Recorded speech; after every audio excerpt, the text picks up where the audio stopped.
Chapter 14. The next morning, Grace's puzzle box clicked into action, its plates moving apart, a small rotator whirring up before it flew wildly round the room, alarms sounding with irritating bleeps and blops, impossible to catch or ignore.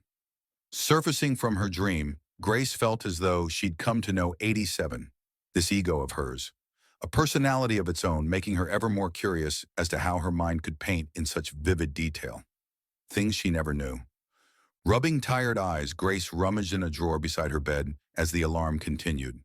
Pulling out her latest gadget, a small electromagnetic pulse shot out toward the drone that fizzed and crackled as it fell. Unfortunately, landing on its charge port, sending a pulse through the mains and flipping the circuit board, briefly knocking out power in the house before it auto-reset. Pottering down to the kitchen, a blanket of light flickered into action as power returned, draping light over their hydroponic wall and sleek countertops. "You do know we have things that will do that for you." Her brow rose with a warm smile, watching Dad rustle up some breakfast.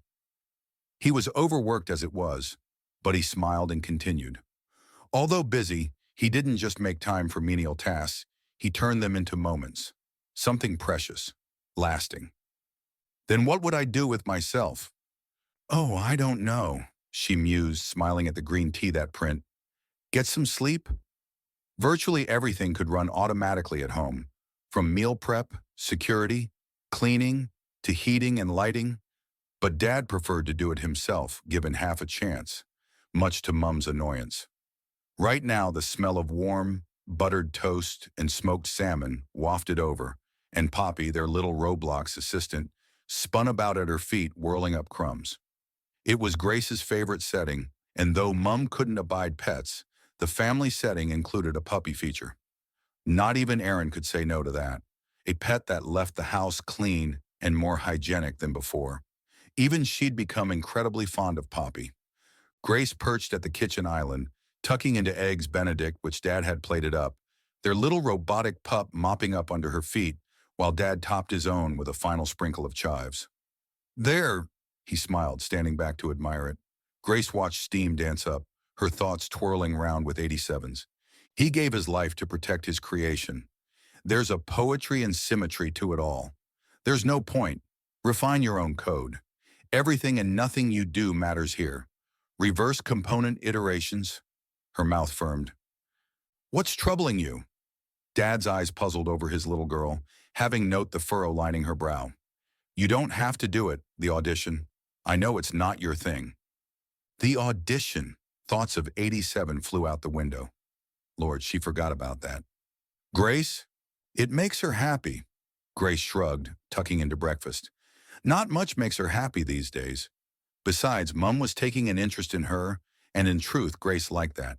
She noticed Dad pale, adjusting his hearing aid. "If the interference is that bad, you should take it back. Get it looked at," she offered, watching his shoulders forcibly ease. It didn't happen often, but when interference came through on that thing, she could see how it rattled him. "Takes a bit of getting used to, that's all." His usual warmth flooded back, along with his original point. "Make sure it doesn't interfere with your studies." He paused, realizing that wasn't what threatened to distract her. Perhaps it was to be expected, normal even. High-functioning individuals were often highly focused on one thing. Hell, he could hardly talk. Thiel Corp now consumed most of his waking hours. Besides, there was no harm indulging the odd daydream while she had the time for it, he supposed. "Where you up to?" But Grace seemed lost in thought. "The Mobius equation. Any progress?" Michael asked with a smile. Just the mention of the word was enough to pull Grace back in the room. There was no doubt about it. She certainly had his ever-inquisitive engineering mind, though it seemed largely consumed with daydreams. "You solved it." His eyes sparkled with humor. "It's not so much solving it as understanding it." Michael tucked into his own breakfast. "The real difficulty," he managed between large mouthfuls, "wouldn't be bending time. In theory, Mobius does that for you." He looked up, gaze far off in a look Grace was very familiar with. "But once the wormhole is open, how do you stabilize it long enough to get back? That would be the sticking point. Wouldn't want to get stuck now." He threw her a wink and returned to his Eggs Benedict.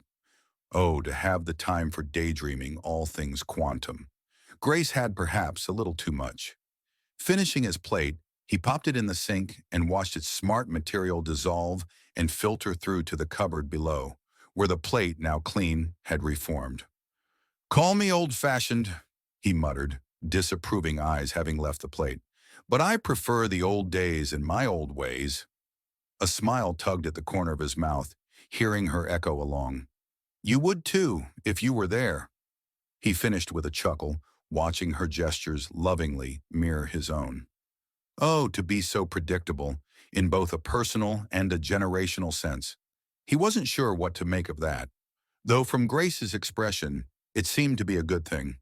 With a sigh, he began rearranging his things for work. He'd be home today, unless something unexpected popped up. There was much to be done, and it'd save a few minutes on the commute. Not that commutes were particularly long in the first. Travel pods were compact private transport vehicles, programmed for time optimization and to avoid accidents, using insulated high-powered magnetic lines, and those at Inter had priority travel. While things were far from perfect, progress came quick in times of crisis, and that's precisely where they'd been living for quite some time now. Crisis, it seemed, had become the new norm. "I thought about that," Grace nodded, considering the wormhole. She sat there as if a work colleague, head thoughtfully off to one side. Negative mass, in theory, would naturally stabilize the wormhole. "Oh, and you have some of that lying around, do you?" Michael smiled, taking a sip of coffee. Despite all the advancements he'd witnessed over the past few years, they were still yet to establish whether negative mass truly exists outside of speculative theories. In light of recent events, it had hardly been at the top of R&D's priority. "We all do." Grace sat up. "Life isn't just atoms and particles, or particles and waves, subject to the person observing or measuring them, Dad. Negative mass, or a soul if you want to call it that, knits together and solves the most complicated puzzles of the universe. Entanglement, the uncertainty principle." Grace's arms floated about, illustrating her chain of thought. "It encapsulates the very laws of our universe." She hesitated as Dad's skeptical brow rose. "I think. You're saying our mind is the device bridging classical mechanics with quantum?" "The original. Think of those old mobile phones as a dumbed-down version, a physical structure with mechanical components, one that uses quantum mechanics." "It does?" Dad laughed. "Neurons and synapses in the brain, a more advanced form of semiconductors and transistors in a phone. Even our display technology, our eyes for example, use organic compounds. Light emission and absorption depending on electron transitions between energy states. When we use our mind, we're able to access Mobius. Open doors to allow consciousness to pass through, navigate uncharted territory in our universe, to travel in a way that only subatomic particles can." Her mind stuck on Syracuse where, under 87's observation, they had manifest out of a superposition of sorts into a single state. "Wave function collapse." She smiled. It was starting to make sense. Well, as much as nonsense could, she mused. "And the Mobius strip," Dad was now rubbing his brow. "You say it bends time?" "Bends eternity, this never-ending loop. Negative mass, or our soul, is the missing link to understanding the monster group and quantum weirdness, as well as measuring position accurately within it. There's a whole lot of unproven theory there, Grace. Where all great discoveries start." She grinned. The arch in Dad's brow seemed to have risen so high as to now be stuck. He couldn't work out if she were joking. "You realize there's nothing concrete to support it. Overlooked is not the same as unsupported. Grace, if it were true, I'd have noticed it." "You have." Michael looked amused by the idea. "My soul, popping from one place in the universe, in time to another, in an instant. I haven't noticed that." "You have." Dad gave what seemed a sympathetic look. He must have thought her stark raving mad. "How did you sleep? Were your dreams strange compared to the reality when you're awake? Did those 8 hours of sleep pass in the blink of an eye? Like some twin paradox? Do you sometimes get that falling feeling before you jolt awake in your body? Take time to adjust after you wake, a bit like travel lag. If someone who had never slept experienced it for the first time, they would not consider it normal, this otherworldly place, like something out of a Dali painting or a glimpse of 4D from a 3D processor. Still sounds like superstitious nonsense to me. The kind of thing early scientists were burnt at the stake for. That's a little different. I don't see how.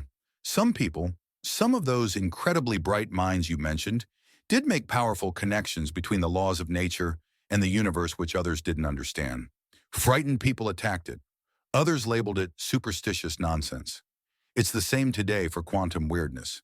But we can't learn anything new until we accept there are things that exist which we haven't yet made sense of. If what you're proposing is true, and that's a big if, Grace, we'd feel that negative mass at work interacting inside us day to day. Something trying to connect or repel, mix it up or charge it. It wouldn't just disappear when we wake up. You've felt it. The push and pull of relationships, of chemistry and conscience and instinct, a sense of danger or belonging. We haven't been able to explain it in scientific terms, so we've given it other names like attraction, gut feeling, chemistry, intuition, sense. There'd be more substance to it than instinct and chemistry. More substance to the immaterial and metaphysical? Grace smiled at the idea.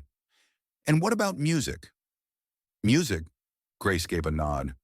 Musicians are in a sense coders of normal and negative mass, aligning the two in a dance of sorts. Sound waves aren't confined by gravity, and when two opposing forms of matter meet, it creates a sort of romance, an atmosphere where these two opposites pair up in a playful, patterned push and pull. Musicians are able to get listeners to access parts of the brain tasked with complex math, and in seconds recode their thoughts or feeling, altering brain chemistry and a person's sense of alignment at that moment. They can create mass alignment of people or nodes on a large scale.